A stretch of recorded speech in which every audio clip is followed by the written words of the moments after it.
And welcome everybody to money and inflation के second class में। पहले क्लास में हमने जाना था मनी क्या होता है, मनी के फंक्शंस क्या क्या होते हैं। हमने देखा था मनी के मेन 4 फंक्शंस है, जिसमें 2 प्राइमरी है 2 सेकेंडरी। 2 प्राइमरी फंक्शंस क्या है, medium of exchange and measure of value. और 2 सेकेंडरी फंक्शंस क्या थे इसके, store of value and standard for deferred payments. ये सब अपने को पता है। फिर हमने देखा कैसे मनी ने इनकन्वीनियंसीज ऑफ द बार्टर सिस्टम को हटा दिया, like double coincidence of wants, perishable goods का नाटक जो था सब हटा दिया। ठीक है, वेरी गुड। फिर हमने मेन देखा था डिमांड फॉर मनी, जिसको अपने बोलते हैं लिक्विडिटी प्रेफरेंस थ्योरी या फिर Keynesian demand for money theory. ठीक है, वहां बहुत इंपॉर्टेंट पार्ट था वो। वहां हमने देखा कि 3 मोटिव्स के कारण, देयर आर 3 टोटल मोटिव्स जिसके कारण लोग क्या है, रोकड़े कैश का मतलब डिमांड करते हैं। ठीक है गाइस, आवाज सुन रहे हैं क्या? अनस्टेबल दिखाया कनेक्शन? हाँ सर, थोड़ी देर पहले हुआ था। अच्छा ठीक है, ठीक है, चलो कंटिन्यू करते। जहां लगी ना आवाज मैंने क्रैक आ रहा है कुछ, तो मेरे को बता देना। एक्चुअली कल से थोड़ा प्रॉब्लम कर रहा है वाईफाई, पता नहीं क्यों। ठीक है, ओके। तो हमने देखा देयर आर 3 मेजर मोटिव्स। पहला है ट्रांजैक्शन मोटिव, जिसके कारण लोग पैसे का डिमांड करते हैं to facilitate day to day transactions. Second हमने क्या देखा था, second we saw speculative motive के पहले क्या था, प्रिकॉशनरी मोटिव। उसमें हमने देखा कि लोग पैसे का डिमांड करते हैं just because they can save themselves in contingencies, in dangerous situations, emergency के समय। तीसरा हमने देखा कि लोग पैसे का डिमांड करते हैं बिकॉज ऑफ स्पेक्युलेटिव मोटिव। पैसे से पैसा बनाने के लिए उन लोग पैसे का डिमांड करते हैं। ठीक है, हमने देखा जो पहला 2 मोटिव था, क्या क्या, ये प्रिकॉशनरी और ट्रांजैक्टिव मोटिव, ये दोनों में जो हमारा डिमांड फॉर मनी है, it is unrelated to the rate of interest, it depends only on our income. वहीं हमने स्पेक्युलेटिव मोटिव में देखा कि demand for money is related to the rate of interest. अगर रेट ऑफ इंटरेस्ट ज्यादा होगा bonds का, रेट ऑफ इंटरेस्ट ज्यादा होगा फिक्स डिपॉजिट्स का, तो हम वहां इन्वेस्ट कर देंगे, अपने पास कैश रखेंगे नहीं for speculative motive. So in that case speculative motive demand for money अपना डिक्रीज हो जाएगा। ठीक है, एंड वाइस वर्सा। ओके, तो लास्ट क्लास हमने डिमांड के व्यू पॉइंट को देखा, आज अपने सप्लाई के व्यू पॉइंट को देखते हैं, मनी सप्लाई। ढंग से फॉलो करो क्या है मनी सप्लाई। बेसिकली क्या है, money in circulation, money in active circulation. Now what does this mean? इसका मतलब ये है कि अपने इकोनॉमी में right now, right at this point of time, कितना मनी सर्कुलेट कर रहा है पब्लिकली। देखो, मतलब अगर अपने क्रिएशन ऑफ मनी के हिसाब से बात करें तो अपने सब कुछ को डिवाइड कर सकते हैं, ये क्या बोलते हैं, मनी यूजिंग सेक्टर और money producing sector. Money producing sector हमारा हो गया आरबीआई, हो गया गवर्नमेंट, हो गया, ये हो गई मनी प्रोड्यूसिंग सेक्टर। दूसरा हो गया money using sector, that is public. ठीक है, तो पब्लिक के पास जो पैसा है, पब्लिक के पास जो पैसा है at the given point of time, इसको अपने क्या बोलेंगे, मनी सप्लाई बोलेंगे। ठीक है, लाइक से फॉर एग्जाम्पल मेरे पास 10,000 रुपीज है, 10,000 रुपीज है, पकड़ लो, पकड़ लो। 8,000 रुपया मैंने कैश में रखना प्रेफर किया और 2,000 रुपया मैंने बैंक में रख दिया अपने कासा अकाउंट में। मतलब कासा मतलब क्या हो गया, करंट अकाउंट, सेविंग अकाउंट, किसी में डाल दिया मैंने। तो अब ढंग से फॉलो करना, इसका मतलब क्या हो रहा है, 10,000 का मैं 2 बंटवारा कर चुका हूं। या तो मैंने कैश में रखा अपने पास, ठीक है, या तो मैंने बैंक में डाल दिया पैसा। जो अपने बैंक में पैसा डालते हैं, जो अपने कभी भी उठा सकते हैं, like say for example savings account हो गया, करंट अकाउंट हो गया, इसमें से पैसा अपने कभी भी उठा सकते हैं, इसको अपने बोलते हैं डिमांड डिपॉजिट। इसको अपने क्या बोलेंगे, demand deposit. Demand deposit is of 2 types, CASA, current account and saving account. ठीक है, plus currency and coins with public. Currency and coins with public plus demand deposits in banks. ठीक है, ये दोनों को मिला के बनता है मनी सप्लाई। ये दोनों को मिला के बनता है मनी सप्लाई। ठीक है, पकड़ लो मेरे पास 1000 रुपया है कैश, ठीक है, तो मैंने पकड़ लो 800 रुपया रख लिया अपने पास और 200 रुपया मैंने बैंक में जमा करा दिया। This is called money supply because this amount of money is in active circulation. ये कभी भी आप यूज कर सकते हो according to your will, no problem at all. ठीक है, ओके, आ जाओ। सो मनी सप्लाई क्या है? Money supply refers to the stock of money. Might sound strange, supply में स्टॉक आ रहा है, but this is how it is. Money supply refers to stock of money held by the public at any point of time, at any point of time, as a means of payment and store of value. ठीक है, main चीज क्या है? It is money in active circulation. It is money in active circulation, main चीज है ये। ठीक है, तो मनी सप्लाई क्या हो गया? It refers to the stock of money held by the public only. चाहे पब्लिक कैश में रखेगा, चाहे बैंक में अपने खाते में जमा करके रखेगा, पब्लिक का पैसा है वो। Held by the public in an economy at any point of time. अपने बेसिक कॉन्सेप्ट्स में पढ़े हुए स्टॉक और फ्लो के बारे में। स्टॉक मोहताज नहीं होता है समय का। स्टॉक आप कभी भी खोल के देख सकते हो, पर फ्लो जो होता है it depends on time period, like per year, per month, per day, per hour. Stock क्या है? आप कभी भी देख लोगे। ठीक है, तो ये स्टॉक आप कभी भी देख सकते हो। ये वो पैसा है जो मीन्स ऑफ पेमेंट्स या फिर स्टोर ऑफ वैल्यू के लिए काम आता है। It is the money in active circulation. ठीक है, it includes money held by the public only. Public से हमारा मतलब क्या है? मनी यूजिंग सेक्टर, जो पैसे को बनाते नहीं है, पैसे को यूज करते हैं। कौन? हाउस होल्ड हो गए और फर्म्स हो गया। इनके पास जो पैसा पड़ा हुआ है, चाहे रोकड़ा में चाहे बैंक में, इसको अपने जोड़ के मनी सप्लाई बोलते हैं। ठीक है, it does not include money creating sector. ठीक है, जैसे सेंट्रल बैंक हो गया, कमर्शियल बैंक्स हो गया एंड गवर्नमेंट हो गया, इनके पास जो पैसा पड़ा हुआ है, ढंग से फॉलो करना। माइट साउंड कंफ्यूजिंग कि अरे भैया यहाँ बोल रहे हैं कि बैंक्स में जो पैसा पड़ा हुआ है वो मनी सप्लाई में आता है, और यहाँ भैया बोल रहे हैं कि बैंक्स में जो पैसा है वो मनी सप्लाई में नहीं आएगा। ये भैया क्या अनर्थ कर रहे हैं हम लोग के साथ? देखो, इसका मतलब मैं समझाता हूं क्या है, ढंग से फॉलो करना क्या है इसका मतलब। देखो, बैंक के पास टाइम्ड डिपॉजिट्स का पैसा भी जमा होता है। टाइम डिपॉजिट समझते हो?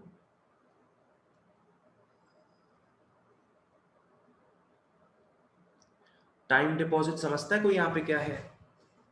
Fix deposit. Very nice. Time deposit ये सब क्या हो गया? हाँ, फिक्स डिपॉजिट ये सब हो गया जिसमें टाइम लगता है, जिसमें एक मैच्योरिटी टाइम पीरियड होता है। ये रेडिली अवेलेबल नहीं है आपको।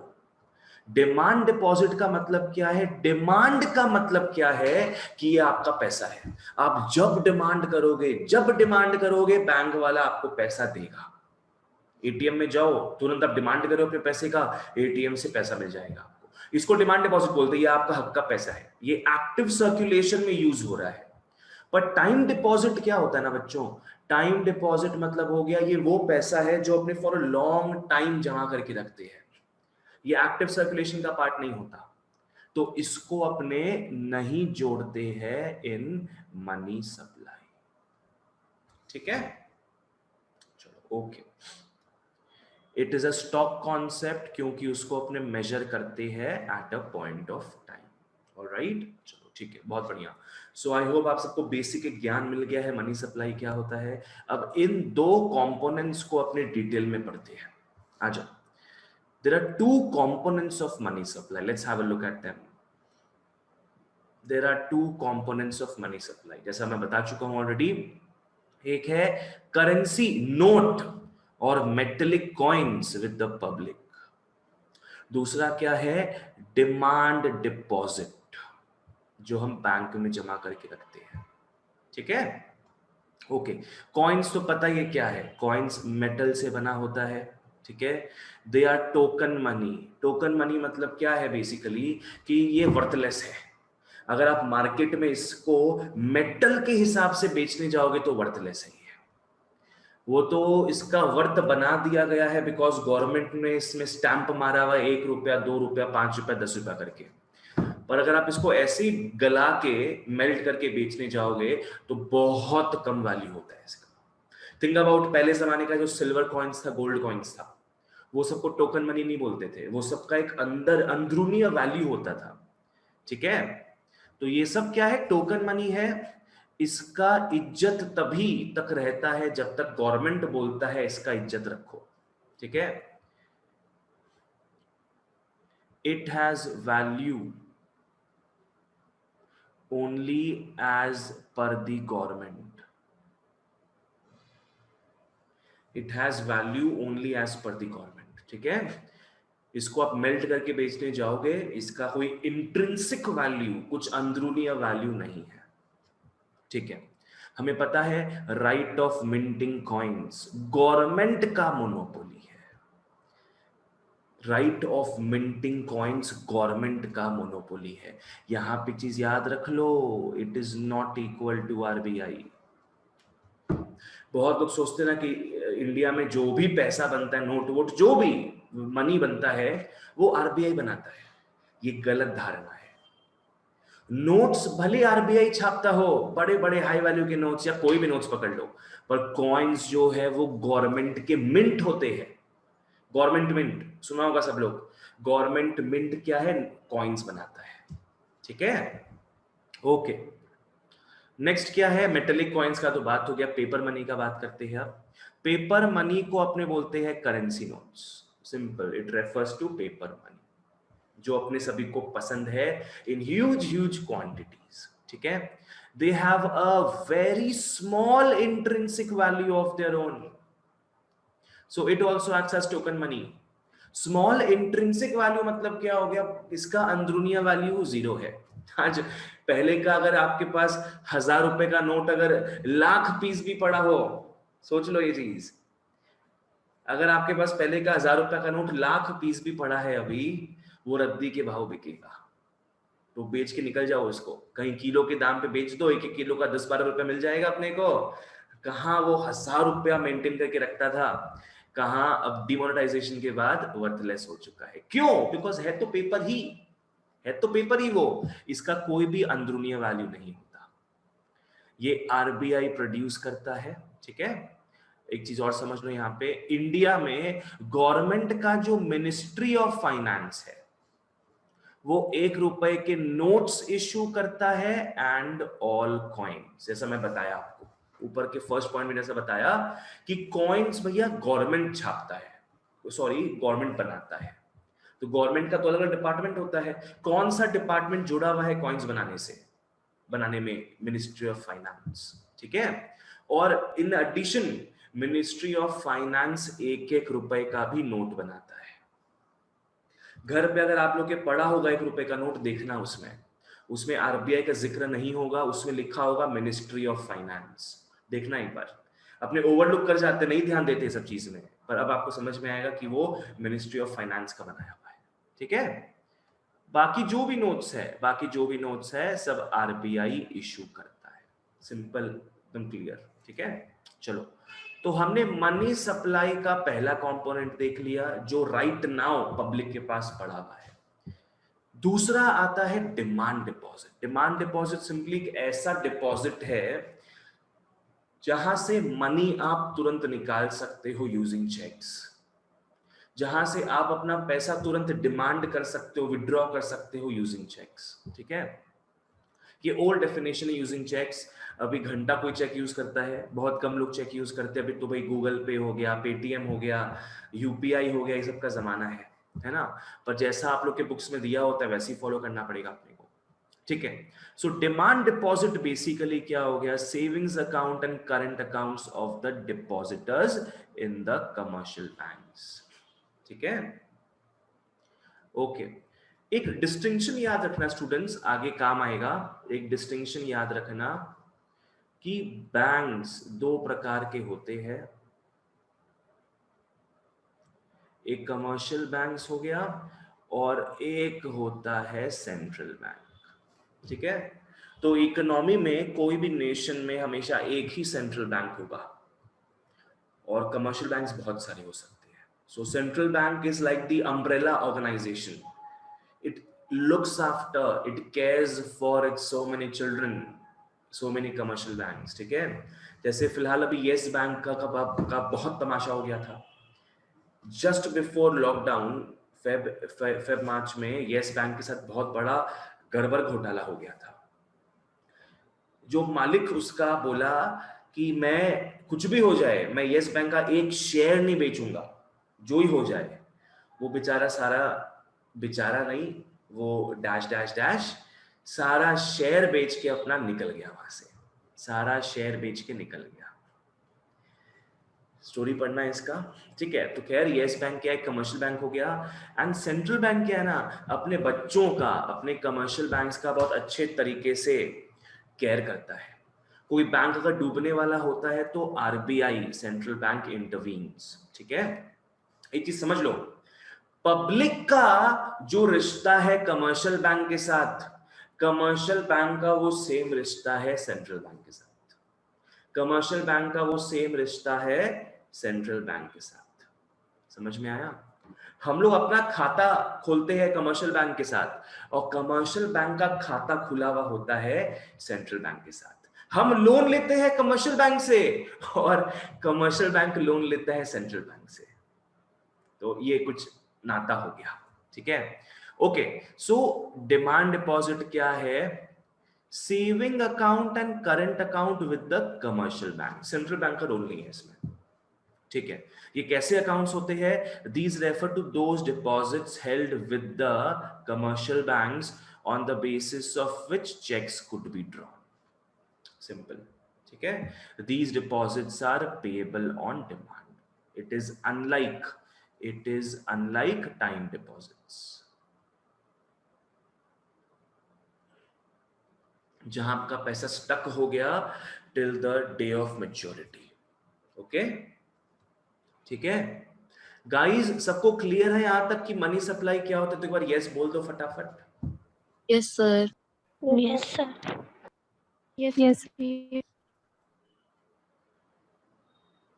ठीक, जिन लोग लिख रहे हो लिख सकते हो, जिन लोग बोल रहे हो बोल सकते हो। ओके, चलो। अच्छा, अपना ये जो मनी एंड इन्फ्लेशन का चैप्टर है ये 12 मार्क्स का आएगा total. So it carries the huge weight, 12 marks का आएगा। और उम्मीद है कि 4 क्लास में, मोटा मोटी 4 या मैक्स 5 क्लास में खत्म हो जाएगा ये। तो 12 मार्क्स क्या है जेब के अंदर, ठीक है। Next we move on to money supply के मेजर्स में। Let's look at some measures that has been designated by RBI to measure the money supply in India. And ये लिक्विडिटी पे बेस्ड है। किस पे बेस्ड है? लिक्विडिटी पे। जो पैसा, या बोल सकते हो पैसे का वो फॉर्म जो सबसे ज्यादा लिक्विड होता है वो एक अलग मेजर होता है उसका, जो थोड़ा कम लिक्विड होता है उसका अलग मेजर होता है, और जो बहुत ही कम लिक्विड होता है, जो बहुत ही लेट से कैश में अपने इनकैश कर सकती है, उसका एक अलग मेजरमेंट है, ठीक है। तो according to liquidity, RBI has 4 measures of money supply। RBI ने 4 मेजर दिया है मनी सप्लाई के लिए। एक हो गया M1, एक हो गया M2, एक हो गया M3, एक हो गया M4। और सबसे ज्यादा लिक्विडिटी, सबसे ज्यादा लिक्विड क्या है? M1। और सबसे कम लिक्विड क्या है? M4। ठीक है। आज अगर नॉर्मली अपने बात करें लिक्विडिटी के हिसाब से, तो देखो जो कैश अपने अपने पास रखते हैं वो सबसे ज्यादा लिक्विड होता है। जो अपने बैंक में अपना सेविंग्स अकाउंट, मतलब डिमांड डिपॉजिट जो अपने बैंक में खोले हुए होते हैं, वो भी बहुत लिक्विड है, तुरंत पेमेंट हो सकता है उससे। भाई घर में कैश रखो या तो बैंक में पैसा रखो, it means the same thing आज की दुनिया में। अगर बैंक नहीं भी खुला है, ब्रांच नहीं भी खुला, एटीएम तो है ही, और अपना डिजिटल मोड्स ऑफ पेमेंट तो है ही। ठीक है। सो M1 क्या हो गया? सबसे लिक्विड फॉर्म ऑफ मेजरमेंट हो गया ऑफ मनी सप्लाई। यहाँ पे कैश आता है और डिमांड डिपॉजिट जो रखते हैं अपने बैंकों के पास, वो भी आता है। नेक्स्ट, अब क्या है ना, जो फाइनेंशियल स्ट्रक्चर है अपना, जो बैंकिंग सिस्टम है, उसमें पोस्ट ऑफिस का भी रोल आ गया। पोस्ट ऑफिस में भी आदमी क्या है, अपना अकाउंट खोल सकता है, सेविंग्स अकाउंट खोल सकता है। पर वहां प्रॉब्लम क्या है? चेक वेक का सुविधा नहीं है ऐसा। अकाउंट खोल सकता है पर वहां पे पैसा जमा कर सकता है। तो यहाँ पे जस्ट बिकॉज चेक्स का उतना सुविधा नहीं है पोस्ट ऑफिस में, तो इसीलिए इस पर्टिकुलर चीज को बस अपने M1 में नहीं डाल सकते, बिकॉज यहाँ पे थोड़ा डिग्री ऑफ लिक्विडिटी जो है ना, वो थोड़ा कम हो गया है। जहां कमर्शियल बैंक्स प्रोवाइड करता है cheques and debit cards and all, तुरंत आप पैसा निकाल सकते हो अपना। पोस्ट ऑफिस में कहाँ है डेबिट कार्ड ये सब? तो यहाँ पे भले ही आप पैसे जमा कर सकते हो, and not like fixed deposits, आप तुरंत निकाल सकते हो। तो इसके लिए एक अलग फॉर्म ऑफ मेजरमेंट बना है M2। ठीक है। यहाँ M1 का सारा फीचर्स आएगा, साथ में एक जो लेस लिक्विड है थोड़ा सा, savings accounts with post offices, वो भी आएगा। ठीक है, चलो बहुत बढ़िया। अब M3 में आते हैं अपने। M3 में अब क्या होगा एक्स्ट्रा में, और क्या है? अब आ रहा है टाइम डिपॉजिट्स। अब आ रहा है टाइम डिपॉजिट्स। M3 में इन एडिशन क्या जुड़ जाएगा? Time deposits with the commercial banks. समझ में आया? M4 में क्या है? जुड़ जाएगा time deposits with post offices. ठीक है, इस तरीके से होगा। डिटेल में पढ़ेंगे अपने अभी, जस्ट मैंने आपको ओवरव्यू दे दिया है। क्योंकि M3 M4 में टाइम डिपॉजिट ये सब आता है, मैच्योरिटी पीरियड बहुत हाई होता है, बहुत लेट, बहुत दिनों बाद, बहुत सालों बाद मैच्योर होता है। सो M3 M4 very less liquid. ठीक है। कुछ इस हिसाब से अपने M1 M2 को, कुछ इस हिसाब से अपने M1 M2 को बोल सकते हैं नैरो मनी, और M3 M4 मेजर्स को अपने बोल सकते हैं broad money.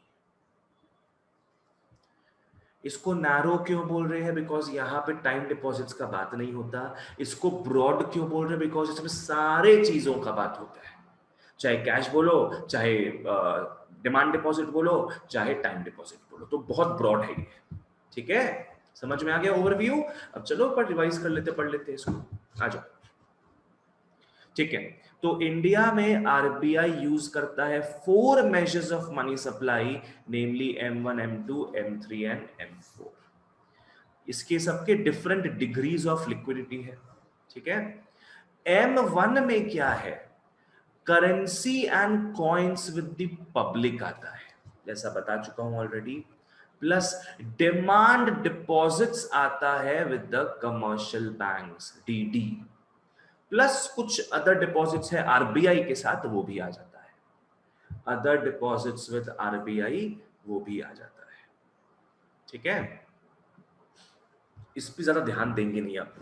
Other deposits with RBI basically क्या हो गया कि बस आरबीआई जो है फॉरेन का भी रुपया रखता है अपने पास, फॉरेन करेंसीज, फॉरेन एक्सचेंज भी रखता है, इसको अपने जोड़ सकते हैं अदर डिपॉजिट्स विद आरबीआई में।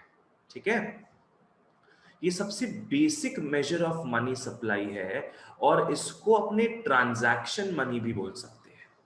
M1 वाला जो मेजरमेंट है ना, उसको अपन ट्रांजैक्शन मनी भी इसलिए बोल सकते हैं बिकॉज यहाँ पे जो भी 3 कंपोनेंट दिखा, ये तीनों क्या है, ट्रांजैक्शन के लिए यूज हो सकता है। तुरंत इसको आप डाल सकते हो, उसको निकाल सकते हो, ठीक है। So in that sense it follows the narrow definition of money. Narrow क्यों? बिकॉज ये ब्रॉड नहीं है। नैरो क्यों? बिकॉज यहाँ पे टाइम डिपॉजिट्स नहीं आ रहा है, ठीक है। Okay, other deposits with RBI में वो डिपॉजिट्स इंक्लूड होता है जो आरबीआई रख रहा है अपने pass on behalf of foreign banks and governments या वर्ल्ड बैंक या आईएमएफ एटसेट्रा। तो अदर डिपॉजिट्स विद आरबीआई में बेसिकली फॉरेन करेंसीज जो है उसका बात यहां पे हो रहा है, ठीक है। ओके, और आरबीआई क्या है, तुरंत लेवा बेची कर सकता है फॉरेन करेंसी का, ताकि हम लोग का जो आईएनआर और डॉलर का जो एक्सचेंज रेट है वो मोटा मोटी स्टेबल रहे। तो तुरंत लेन देन का चक्कर होता है इसमें, ठीक है। इसलिए इसको भी घुसा दिया गया है M1 के अंदर। ऑलराइट, चलो, तो M1 में क्या आ गया स्टूडेंट्स? M1 में आ गया पब्लिक के पास जो पैसा पड़ा है, प्लस पब्लिक ने जो अपने कासा अकाउंट्स में डाला हुआ है कमर्शियल बैंक के साथ, प्लस आरबीआई के पास जो एटसेट्रा एटसेट्रा फॉरेन डिपॉजिट्स है उसको भी जोड़ दोगे, ठीक है। तो अपना M1 खत्म। जहां समझ नहीं है बोलो, I am pausing for 5 seconds. कुछ भी पूछना हो पूछ सकते हो हमसे, ठीक है। ओके, नेक्स्ट आ जाओ आप लोग M2 में। M2 में क्या है? M1 तो आएगा ही, सबसे बेसिक है, M1 तो आना ही है, plus savings deposits with the post office savings banks. ये पोस्ट ऑफिसेस ही है। पोस्ट ऑफिसेस जो होता है वही क्या है, बैंक का रोल प्ले कर देता है। एक काउंटर हो गया, पकड़ लो, वहां पे उस काउंटर में आप पैसा जमा करते हो, वहां से पैसा उठाते हो। तो बस यहाँ पे एक्स्ट्रा में क्या जुड़ गया है, demand deposits with the post offices. पहले वाले में कमर्शियल बैंक्स का बात था और यहाँ पोस्ट ऑफिस का बात जुड़ गया है उसमें, ठीक है। Savings deposit with post offices is not withdrawable by cheque. तो यही एक अलग डिस्टिंक्शन हो गया, चेक से विड्रॉ नहीं हो सकता, नहीं तो इसको भी अपने M1 में डाल देते हैं, खत्म, ठीक है। This form of money supply is known as intermediate money. इसको अपने क्या बोलेंगे? Intermediate money. इसको बोलेंगे अपने इंटरमीडिएट मनी, बिकॉज इसके जस्ट बाद से जो M3 M4 है, इन मेजरमेंट्स में टाइम डिपॉजिट्स भी जुड़ जाएगा। तो ये बीच का एक्ट कर रही है। M2 is acting between what? Between M1 and M3 M4। तो इसको अपने इंटरमीडिएट मनी बोल सकते हैं। पहला वाला ट्रांजैक्शन मनी बोल सकते हैं, इसको बोल सकते हैं इंटरमीडिएट मनी, ठीक है। सो M2 बेसिकली क्या हो गया? M1 plus SDP। SDP बोले तो सेविंग डिपॉजिट्स विथ P का मतलब है post offices. Saving deposits with post offices, ठीक है। चलो, ओके ओके, आगे बढ़ते हैं। नेक्स्ट आते हैं अपने ब्रॉड फॉर्म में। इन दोनों को अपने बोल सकते हैं नैरो मनी। वैसे ही बच्चों M3 M4 को बोल सकते हैं अपने ब्रॉड मनी, ठीक है। आ जाओ आ जाओ आ जाओ आ जाओ, ब्रॉड मनी M3 क्या है? M1 plus time deposits with the commercial banks, no post offices. यहां एकदम भी पोस्ट ऑफिस का बात नहीं हो रहा है। So in that sense it is somewhat similar to M1, because M1 में भी सिर्फ कमर्शियल बैंक्स के बात हो रहा था, यहां भी कमर्शियल बैंक्स का बात हो रहा है। पर M1 में अपने डिमांड डिपॉजिट का बात करते थे, यहाँ पे टाइम डिपॉजिट का भी बात करेंगे, ठीक है। टाइम डिपॉजिट्स क्या है? Time deposits are not so liquid, these are less liquid. ठीक है, इसलिए इसको ब्रॉड डेफिनेशन ऑफ मनी में डाला जाता है। M3 is what? M1 plus time deposits with the commercial bank। सब कुछ क्लियर है ये सब, है ना? ओके, ये लेस लिक्विड क्यों है पता है? Can not be withdrawn before the maturity period. जब मैच्योरिटी अटेन होगा तभी क्या है, पैसा रिटर्न मिलेगा आपको, राइट? ओके, वो चीज अपने काउंट नहीं कर रहे। कौन सा चीज अपने काउंट नहीं कर रहे हैं? कि ऐसा भी होता है कि अपने प्री मैच्योरली क्या है, पैसे को विथड्रॉ कर ले, वो भी पॉसिबल है। पेनल्टी कटेगा कुछ, पर पैसा अपने को अपना मिल जाएगा, उसको काउंट नहीं कर रहे अपने, उस एस्पेक्ट को काउंट नहीं कर रहे हैं। ये समझ के चल रहे हैं कि टाइम डिपॉजिट्स मतलब कि पैसा अपने को मिलेगा मैच्योरिटी के दिन ही, ठीक है? नेक्स्ट आ जाओ M4 में। M4 में सब कुछ आता है। M4 में क्या है, सब कुछ आएगा।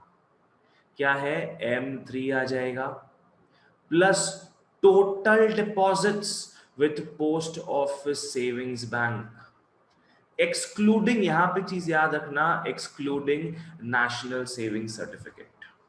Because of some peculiar reason क्या है, M4 में NSC का वैल्यू नहीं आता है, बस नेशनल सेविंग सर्टिफिकेट। ठीक है, ये NSC क्या है? It's a form of long term store of value, it's like FD only, जो सिर्फ आपको पोस्ट ऑफिस से ही मिलेगा। NSC और कहीं से आप खरीद नहीं सकते हो, NSC आप पोस्ट ऑफिस से ही खरीद सकते हो। It is a form of FD only. बस इसको छोड़ के, इस चीज को छोड़ के बाकी सब कुछ, चाहे कमर्शियल बैंक का हो, चाहे कैश विद पब्लिक हो, चाहे पोस्ट ऑफिस का हो, सब कुछ ऐड होके M4 बन जाएगा। This is the broadest form of measurement of money supply। ये जो है, it includes both savings and time deposits with both commercial banks and post offices। इसलिए ये broadest definition of money है, the fattest of all the Ambanis। ठीक है, तो M4 क्या हो गया? M3 plus TDP। M4 क्या हो गया? M3 plus TDP। ठीक है, चलो ओके, आ जाओ, नोट्स देख लो अपने। M1 M2 M3 M4 पढ़े, अपने को समझ में आया। M1 सबसे लिक्विड फॉर्म होता है, M4 सबसे लीस्ट लिक्विड फॉर्म होता है, ठीक है? M1 M2 को नैरो मनी मानते, जैसे मैं दिखा दिया ऑलरेडी आपको, और M3 M4 को अपने ब्रॉड मनी मानते हैं। अगर आप लिक्विडिटी का लाइन देखो कि कौन ज्यादा लिक्विड है, कौन कम लिक्विड है, अपने को समझ में तो आ गया है। ये एक समरी टाइप में यहां लिख दिया।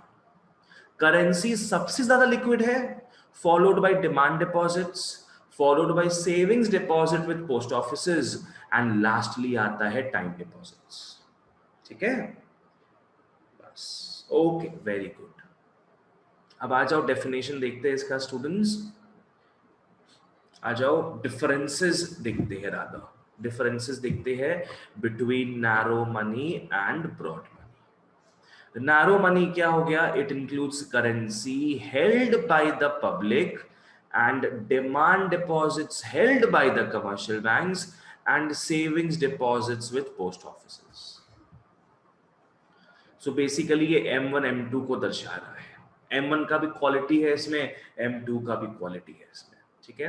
Broad money on the other hand includes currency with the public, demand deposits and time deposits, दोनों ही कासा और FD of commercial banks and post offices.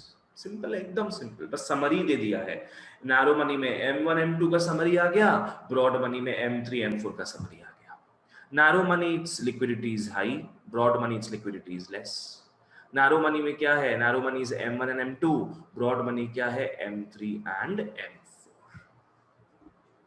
ठीक है, क्लियर?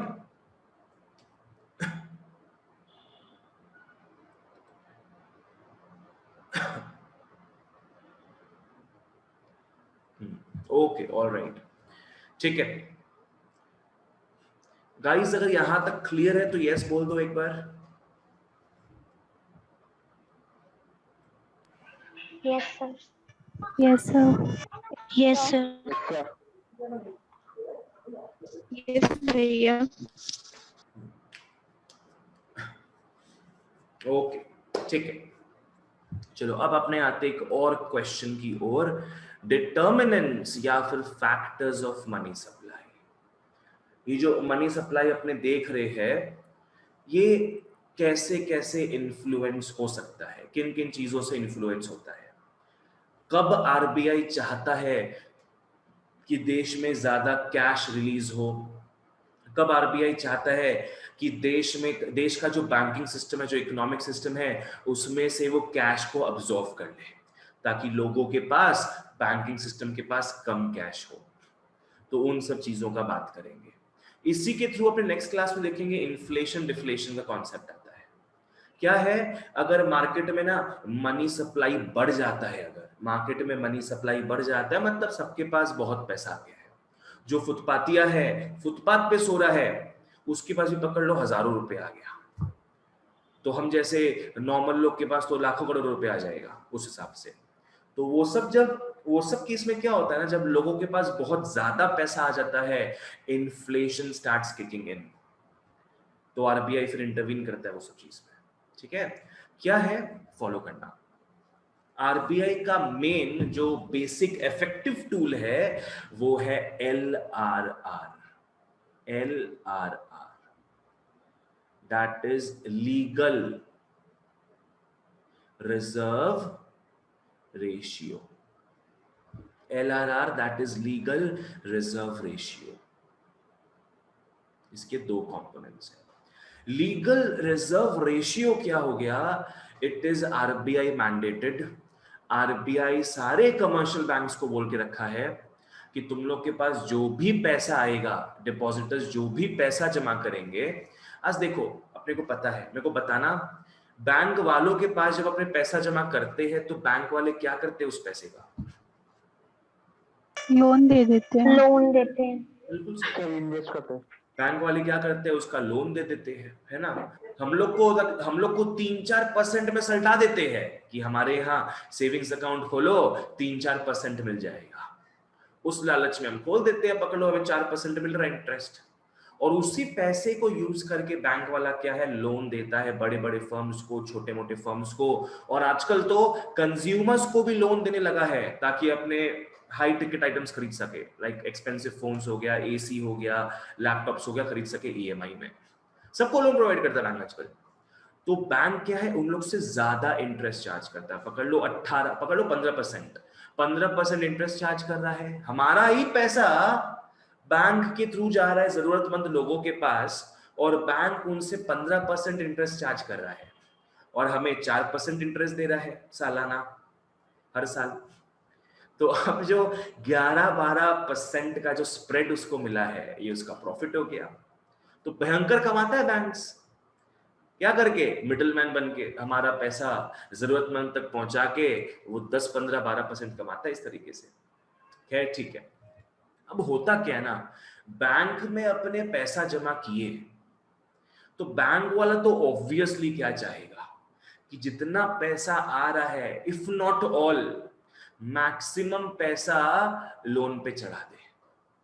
पकड़ लो बैंक के पास अगर 10 करोड़ रुपया आया, तो बैंक को क्या मन करेगा कि 9 करोड़ रुपया मैं लोन पे लगा दूं, 1 करोड़ रुपया मैं अपने पास में रखूं, ताकि कोई भी आदमी आता है विड्रॉ करने कैश, तो वो फैसिलिटेट हो पाए। हाँ, बस ये सब चीज है। तो बैंक क्या है, बहुत लालची बन जाता है in terms of how much they keep and how much they give away as loan. तो यहां पे आरबीआई का सख्त कानून क्या बनाया हुआ है, लीगल रिजर्व रेशियो। सख्त कानून क्या बनाया गया है, लीगल रिजर्व रेशियो। क्या बोला है उसने, आरबीआई बोलता है, ढंग से फॉलो करो सब, आरबीआई बोलता है बैंक वालों को, कमर्शियल बैंक वालों को, कि जितना भी डिपॉजिट आपके पास आ रहा है, आपको उसका थोड़ा हिस्सा अपने पास रखना पड़ेगा। मतलब कमर्शियल बैंक्स को अपने पास एज कैश या गोल्ड या कुछ भी रखना पड़ेगा कंपल्सरीली, और थोड़ा सा कैश हमारे यहाँ आरबीआई के पैलेस में, आरबीआई के घर भिजवाना पड़ेगा। समझ में आया। सो लीगल रिजर्व रेशियो जो है, इसका दो पार्ट है। एक हो गया CRR। CRR मतलब क्या है, cash reserve ratio. Cash reserve ratio, ये कमर्शियल बैंक्स को जमा करना पड़ता है with RBI. Cash reserve ratio ये कमर्शियल बैंक को जमा करना पड़ता है with RBI on whatever deposits that they get. पकड़ लो मैं बैंक में जाके 1000 रुपए जमा करा रहा हूं, 1000 रुपए मैं बताऊंगा, चलो छोड़ो उस चीज को, एक बार पहले मैं 2 कंपोनेंट्स बता देता हूं, फिर मैं पूरे का एग्जांपल लेके बताऊंगा, ठीक है। बस याद रखो, आरबीआई जो भी रिजर्व रखने बोला है बैंक को, उसका थोड़ा सा हिस्सा आरबीआई अपनी तिजोरी में रखवाता है और थोड़ा सा हिस्सा जिसको बोलते हैं स्टेटट्री लिक्विडिटी, LIQ, हाँ, स्टेटट्री लिक्विडिटी रेशियो, SLR, ये कौन रखता है? ये कमर्शियल बैंक्स खुद के पास रखता है विद कमर्शियल बैंक्स, ठीक है। और जो रेस्ट ऑफ द पैसा है डिपॉजिट का, वो लोन पे लगा देता है। आओ आओ लोन लो, आओ सब लोन लो, ऐसा करके। क्या है, ढंग से फॉलो करो।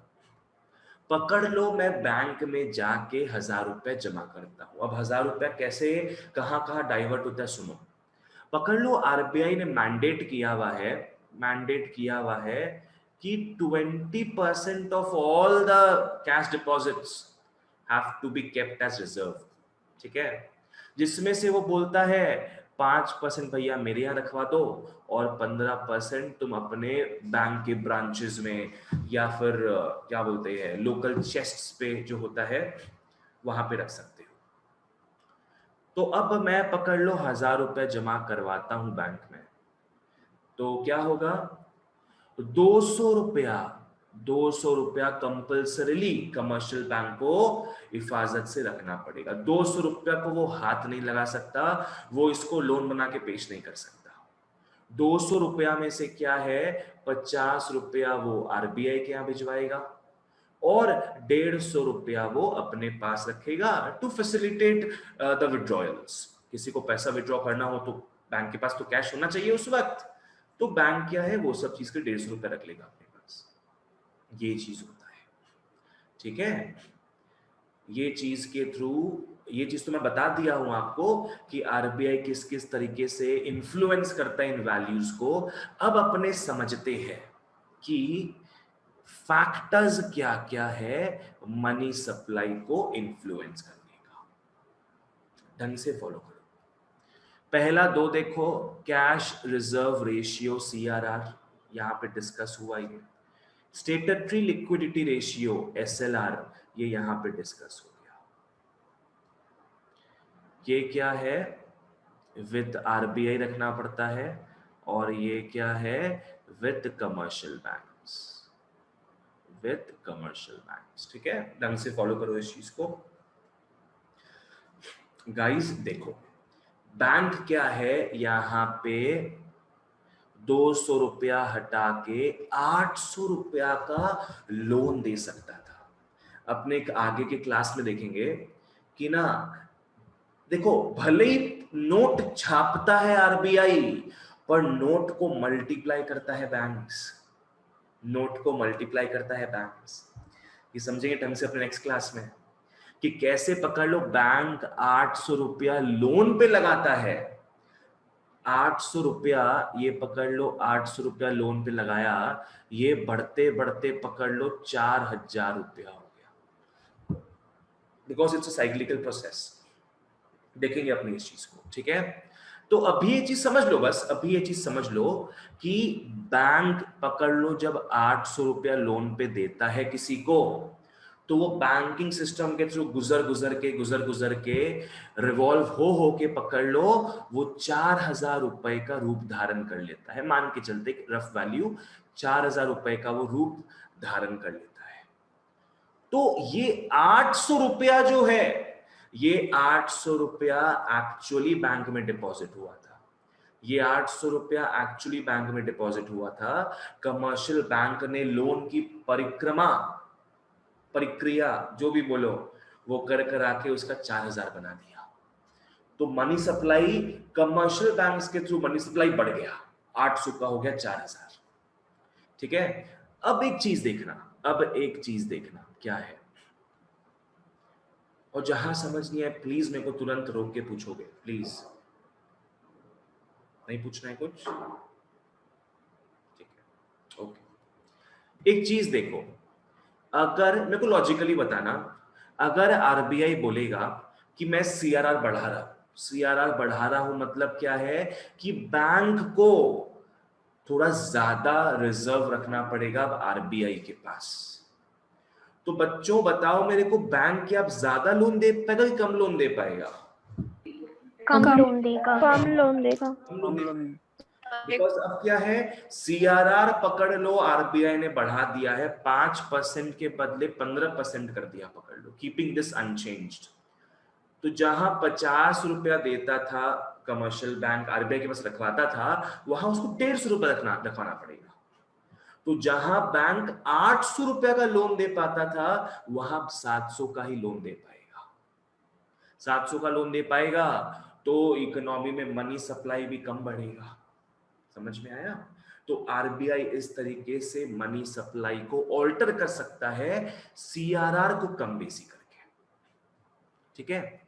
And increase in the cash reserve ratio CRR reduces the supply of money.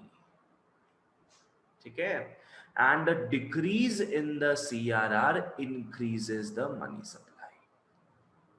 पकड़ लो, आरबीआई चाहता है ना कि देश में कोई डिमांड ही नहीं कर रहा है।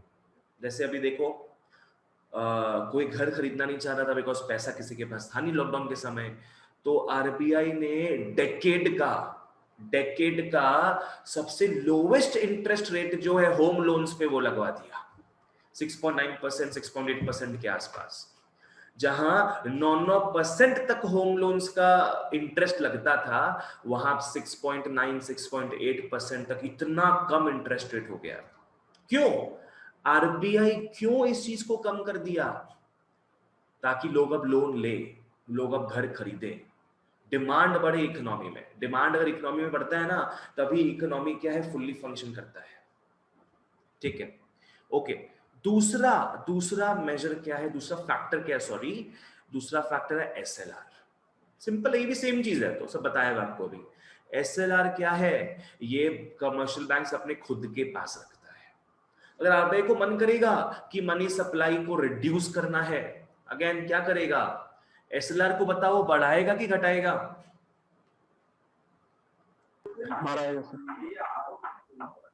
एसएलआर को बढ़ाएगा। आरबीआई एसएलआर को बढ़ा देगा, उससे क्या होगा, बैंक्स को जबरदस्ती अपने वोल्ट्स में, अपने ब्रांचेस में कैश रखना पड़ेगा, जिसको वो लोन के हिसाब से नहीं दे सकता। तो एसएलआर बढ़ता है, जस्ट लाइक सीआरआर। अगर एसएलआर बढ़ता है तो इसका मतलब क्या हो जाएगा, लोन देने का कैपेसिटी घटेगा। इसका मतलब क्या, इकोनॉमी में जो मनी सप्लाई है वो घटेगा। सिंपल। ठीक है, ओके ओके। नेक्स्ट आ जाओ, public's desire to hold cash. Public's desire to hold cash. बच्चों मेरे को बताओ, अगर पब्लिक ज्यादा कैश रखने का सोचेगा तो बैंक के साथ क्या हो सकता है फिर? वो इंटरेस्ट नहीं कमा पाएगा। ठीक है, वेरी गुड, नाइस। और अगर पब्लिक अपने पास कैश रख रहा है तो इसका मतलब बैंक के पास पैसा जमा नहीं हो रहा। करेक्ट? बैंक के पास अगर पैसा जमा नहीं हो रहा है तो बैंक क्या नहीं कर पाएगा? लोन नहीं दे पाएगा। बिल्कुल सही। अगर लोग क्या है, भैया यहां रखना है पैसा अपने को, जेब में रखना है पैसा अपने, बैंक में जमा नहीं करना पैसा, तो बैंक के पास पैसा आएगा नहीं। बैंक के पास पैसा आएगा नहीं तो बैंक लोन नहीं दे पाएगा किसी को।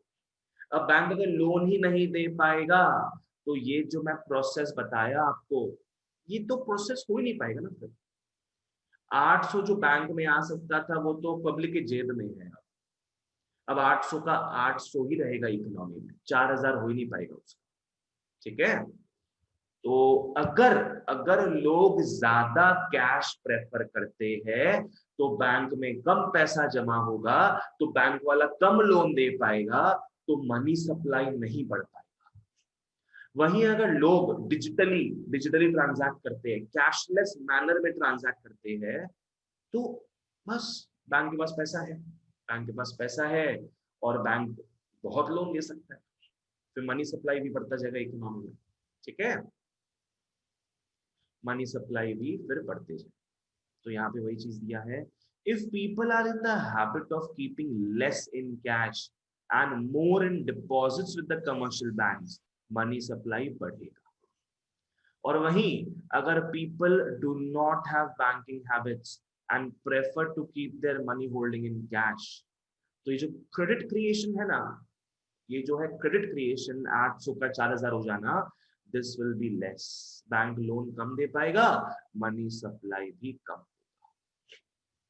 ठीक है, चलो वेरी गुड। नेक्स्ट अपने पढ़ेंगे high powered money. High powered money क्या होता है, इसको डिटेल में अपने अभी ही नेक्स्ट सेक्शन में पढ़ेंगे 1 मिनट बाद, तो यहाँ इसको छोड़ दो, बस यहाँ लिखना जरूरी था, बिकॉज हाई पावर्ड मनी भी क्या है, एक फैक्टर है मनी सप्लाई। इसको अपने डिटेल में अभी जस्ट पढ़ेंगे।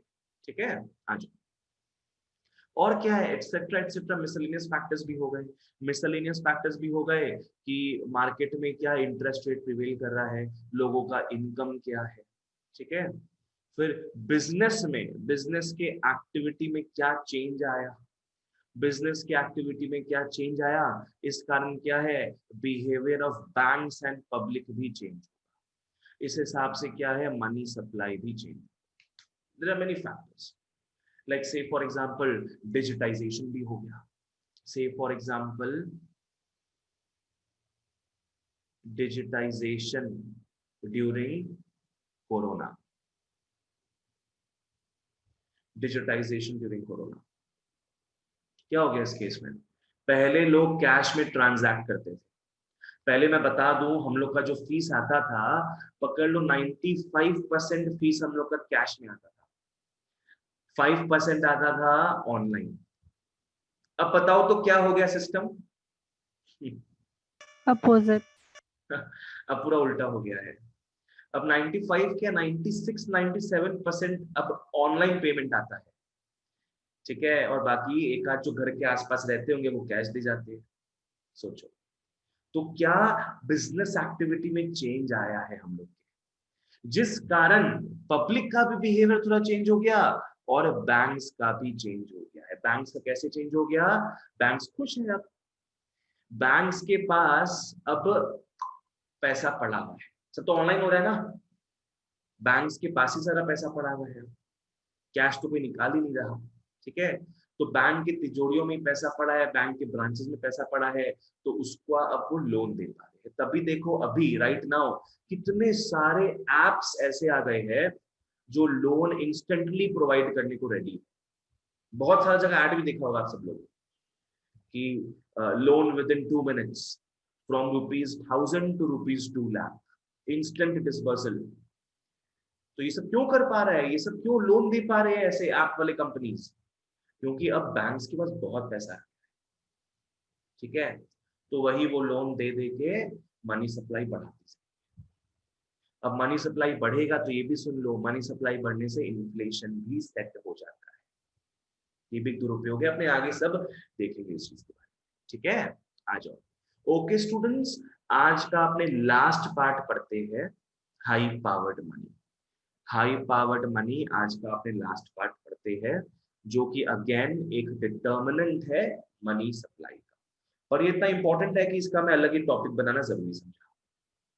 हाई पावर्ड मनी क्या है, सिंपल, एकदम सही शब्दों में बोले अगर तो प्रिंटेड एंड मिंटेड मनी। तो शाबाश शाबाश बचुआ।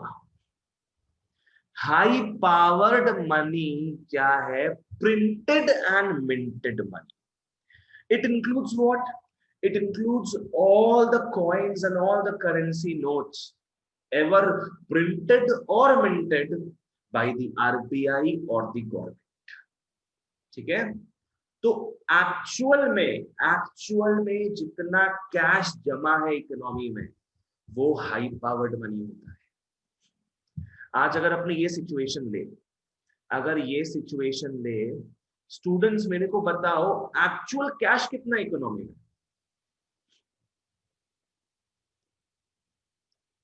यहां पे बताओ एक्चुअल कैश कितना इकोनॉमी में? 800 की 4000? 800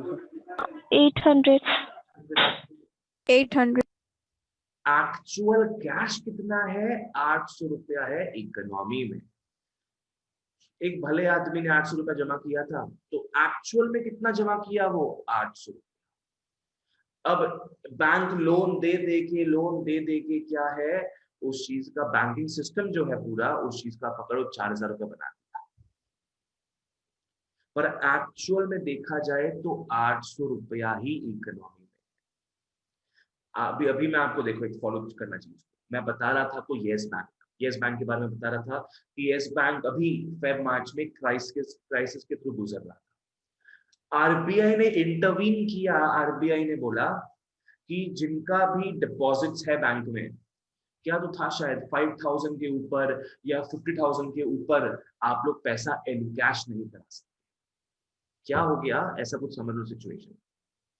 समझ लो यस बैंक के पास 50 करोड़ एक्चुअल कैश जमा हुआ है पब्लिक से, और उसको वो लोन दे दे के उसका वो 200 करोड़ कर दिया। This is the general practice, सारे बैंक्स करते ही है, इसी से मनी सप्लाई बढ़ता है। अब ये कैसे होता है, इसी को बोलते हैं क्रेडिट क्रिएशन। इसी चीज को अपने को देखना है नेक्स्ट क्लास। अभी बस समझ लो कि कैश जमा हुआ 50 करोड़, तो एक्चुअल में इकोनॉमी में 50 करोड़ मौजूद है, पर लोग लेके अपने बैंक में लेके घूम रहे हैं 200 करोड़ का लोन। अपने बैंक अकाउंट्स में उनके 200 करोड़ का लोन आ चुका है। ठीक है, ये मिसमैच के कारण क्या है, अगर लोग अपना पैसा रिटर्न मांगने आ जाएंगे ना, तब प्रॉब्लम हो जाएगी। लोग अगर पैसा अपना रिटर्न मांगने आ जाएंगे तब प्रॉब्लम। इस चीज को जानेंगे अपने नेक्स्ट क्लास में। अभी के लिए समझो कि बस आइडिया क्या है, जैसे यहाँ 800 का 4000 हो रहा है, यहाँ 50 करोड़ का 200 करोड़। आओ फॉलो करो इसको, क्या है देखो। हाई पावर्ड मनी क्या है? It is that actual money that has ever been printed और मिंटेड बाय द आरबीआई और द गवर्नमेंट। ये अल्टीमेटली डिसाइड करता है कि मनी सप्लाई कितना हो रहा है इकोनॉमी में। फॉलो करो। The overall money supply ultimately depends on the amount of money issued by the central bank or the government. ठीक है, डेफिनेशन फॉलो करो क्या है। High powered money, also called monetary base, refers to the currency that has been issued by the government and reserve bank. Government and reserve bank of India ने actual में जितना money को print किया है, issue किया है, इसको बोलेंगे high power. And as such इसके दो कंपोनेंट्स हैं।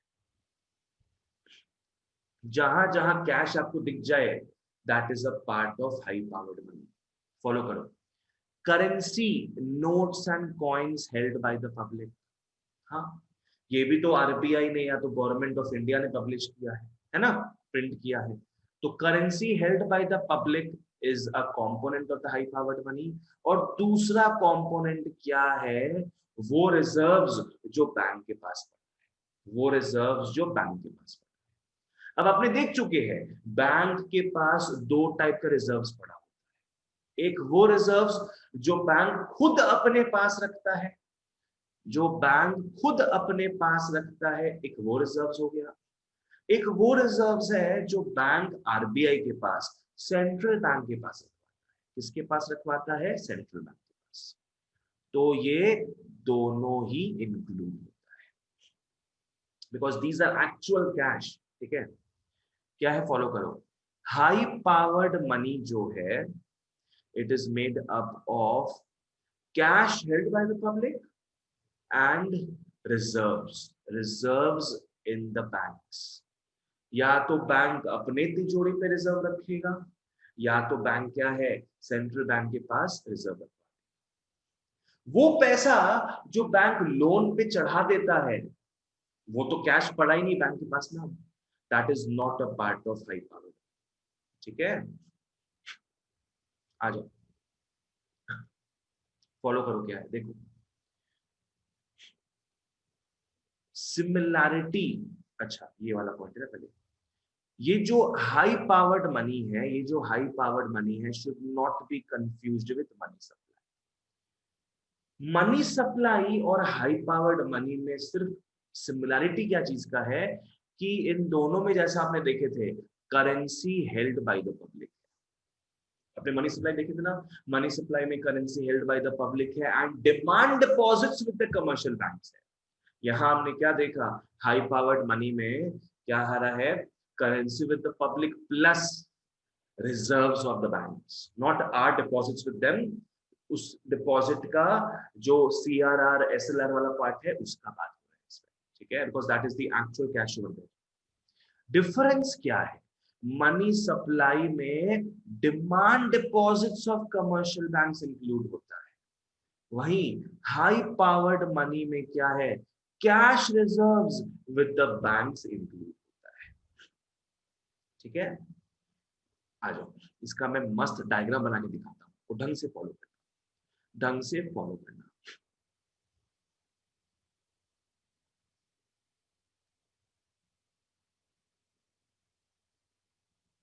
ढंग से फॉलो करो।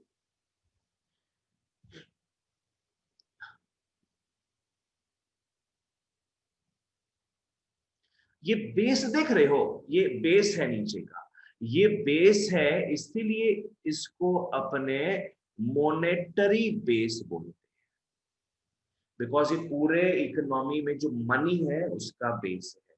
या फिर इसको अपने बोलते हैं high powered money,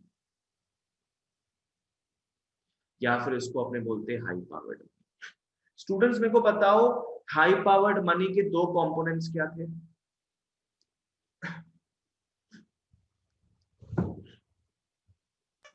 cash held by public and bank reserves.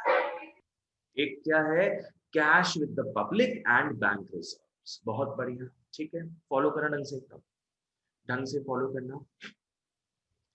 पकड़ लो 1000 रुपया प्रिंट हुआ, पकड़ लो 1000 रुपया प्रिंट हुआ, 200 रुपया, 200 रुपया जो है वो कैश विद द पब्लिक है, आई मीन बोल सकते हो currency with the public, currency with public. ठीक है, 1000 रुपया का, 1000 रुपया जो कैश प्रिंट हुआ है, जो हमारे पास आया था, उसका दो पार्ट हो सकता है, एक जो अपने अपने पास रखेंगे और एक जो बैंक में जमा होगा। ठीक है, फॉलो करो। तो क्या हो रहा है, 1000 रुपया था, अपने 200 रुपया अपने पास ही रखे और 800 रुपया यहाँ पे बैंक में चला गया, बैंक रिजर्व्स। ठीक है, ये जो बड़ा वाला पार्ट है, ये जो मल्टीप्लाइड वाला पार्ट है, इसको अपने क्या बोलेंगे, मनी सप्लाई। इसको अपने क्या बोलेंगे, मनी सप्लाई। स्टूडेंट्स देख रहे हो, करेंसी विद द पब्लिक जितना पहले था अभी भी उतना ही है, ऑफ कोर्स, बिकॉज कैश जो घर पे पड़ा रहेगा, अपने पॉकेट में पड़ा रहेगा, क्या वो ऐसे ही बढ़ जाएगा क्या? नहीं, वो तो सेम ही रहेगा। जो कैश अपने पॉकेट में पड़ा है वही कैश पॉकेट में पड़ा है और तो कुछ जुड़ा नहीं हो इसमें ना। तो यहाँ जो वैल्यू है वो सेम वैल्यू यहाँ पे, पकड़ लो 200 रुपया अगर अपने पास जेब में था तो 200 रुपया अभी भी है यहाँ पे। ठीक है, अब बात आ रहा है उस 800 रुपए का जो बैंक में जमा,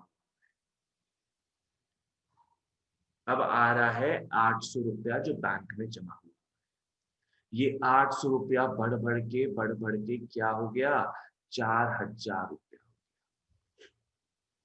ठीक है, तो एक्चुअल में प्रिंट कितना हुआ है, 1000 रुपया ही प्रिंट हुआ है बाय वॉट एवर आरबीआई या गवर्नमेंट ऑफ इंडिया, 1000 रुपए प्रिंट हुआ है, जिसके 2 पार्ट अपने देख चुके हैं, पर ये 200 रुपया तो स्टैटिक ही रह गया, currency with the public, currency with the public, पर यहां जो रिजर्व्स था वो बढ़ते बढ़ते 4000 रुपए। ठीक है, तो एक्चुअल में जहां 1000 रुपया आरबीआई ने प्रिंट किया है, मार्केट में कितना रुपया घूम रहा है, मार्केट में घूम रहा है 4200 रुपया। सो इसलिए अपने ना इस मॉनेटरी बेस वाले पैसे को बोलते हैं high powered, it is very high powered. समझ में आया? इसका बहुत ही पावरफुल इफेक्ट है, बहुत ही मल्टीप्लाइड इफेक्ट है, जो कि इकोनॉमी में मनी सप्लाई को बढ़ाने के लिए यूजफुल होता है। अब इसका मल्टीप्लाइड इफेक्ट क्या है, कैसे होता है, वही सेम चीज है, जानोगे आप लोग नेक्स्ट क्लास में, वही देखना है आपको नेक्स्ट क्लास में। ठीक है, आ जाओ। So overall money supply depends on the monetary base. ठीक है, ये an increase in the central bank money leads to greater increase in the overall money supply and it is therefore called high powered. ये 800 रुपया है, it has a greater effect in the money supply, ये 4000 रुपया हो गया। ठीक है, समझ में आ गया? सो ये क्या है बच्चों, करेंसी विद द पब्लिक, ये है बैंक रिजर्व्स। ये भी क्या है, करेंसी विद पब्लिक, और ये क्या हो गया, डिमांड डिपॉजिट, इसको पकड़ सकते हो। ठीक है, बस यही चीज है इसमें, यही चीज है इसमें। याद रखना, मनी सप्लाई में कैश आता है प्लस डिमांड डिपॉजिट आता है, और हाई पावर्ड मनी में कैश आता है साथ में बैंक रिजर्व्स आते हैं। स्टूडेंट्स, क्या यहां तक सब क्लियर है? Yes, sir. Yes, sir. Yes भैया। Yes, sir. गुड गुड, इसको जो भी पूछना हो पूछ सकते हो, वरना that's all for today. Thank you so much and bye bye guys, take care all, bye. Bye, sir.